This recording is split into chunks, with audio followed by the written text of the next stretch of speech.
Have you ever had anything bring you to the point that you wasn't sure if you could get out of this? Somehow it's not the one thing, but it's everything. It's everything you went through all the years before, and to find out that the things are never going to stop coming at you, that finally brings you to the point that you say, you know what, I'm not sure I want to get up out of the bed in the morning if all I got to face is another fight. This is for those of you who are going through the fight. Those of you who are wondering, how can I keep going like this? Some of you have been through so much that you should have lost your mind. It's all right to fail as long as you fail forward. It's all right, but I need you to have heart, because there's some things you just can't get without perseverance. Don't think it's strange when things happen to you, because every man, every woman, every boy, every girl will go through a time where your faith will be tested. I know what it's like to barely hold on, to barely feel like you're breathing, to barely feel like you can come up for air. Look up. Look up and recognize that there is a way out. There is a path for you to take. And it's not an easy path. It takes courage and it's hard. But what is the other choice? What else can we do? Let the darkness completely consume us, be overtaken by temptation and vice? No. Do not accept that. You can triumph over these dark forces. You can become better. You can be better. You got more than you think. You can do more than you think. You can go further than you think. You can have more than you think. And stop blaming somebody else over what you don't have. It's time for you to know what you got in your hand. Stand up for your dreams. Stand up for what you want in your life. Decide that your life is so meaningful to you, that you love you and you love life so much that you're going to stand up for what you believe in, because you can fall for anything. And so by being committed to everything that I started, I finished it. It built a certain type of spirit. It built a certain type of mentality. And so now I couldn't quit even if I wanted to. I couldn't stop even if I wanted to. I had too much sweat equity in my life and everything that I was doing. When it gets tough, I'm gonna press my way. When I get tired, I'm gonna press my way. When it's not convenient, I'm gonna press my way. When my heart is broken, I'm gonna press my way. When I'm rejected, I'm gonna press my way. When I'm broke, I'm gonna press my way. When I'm despaired, I'm gonna press my way. You would just believe that your day coming, that the sacrifices you are making today, they gonna pay off. But if you do not believe, it ain't gonna happen. So I need you to work on your faith. I need you to wake up every day and say, today ain't today, but my day coming. And I will not give up until I get to that day. I will not stop. I will not give up. I will not give in until my day comes.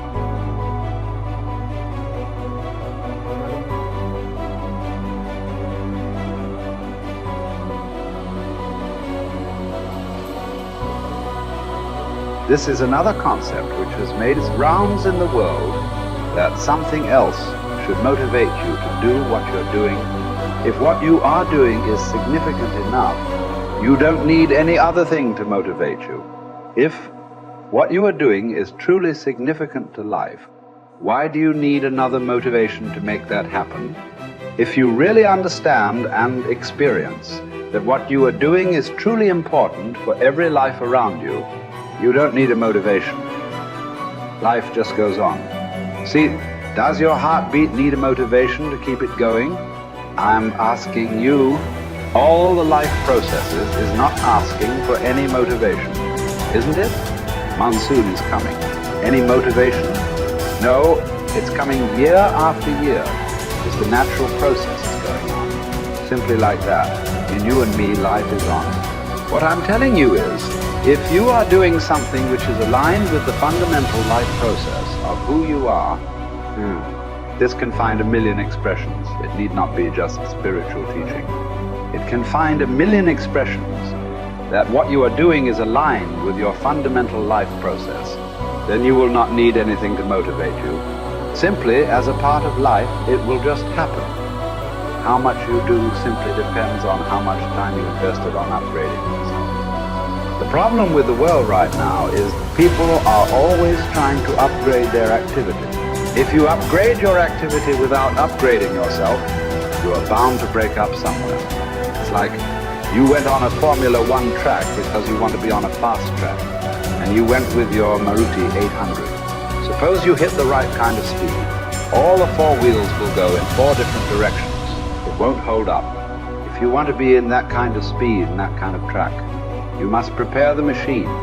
Upgradation of this one is important. If you upgrade yourself, activity will simply happen. Many people around me, many times think I'm superhuman because of the activity that I perform. This is not about being superhuman. If you explore the possibilities of being human, if you explore the possibilities of the immensity of being human, you will realize you don't have to be a superhuman. Being human itself is super. So you will not need any external drive or some other inspiration. The very process of life will do it. It turns out 95% of who we are by our midlife is a set of memorized behaviors, unconscious habits, hardwired thoughts and attitudes, conditioned emotions that are so familiar to us that it doesn't even feel like fear, or it doesn't feel like sadness. It's just who we are. It usually takes crisis or trauma or disease or diagnosis or the lowest point in your life where you're knocked to your knees.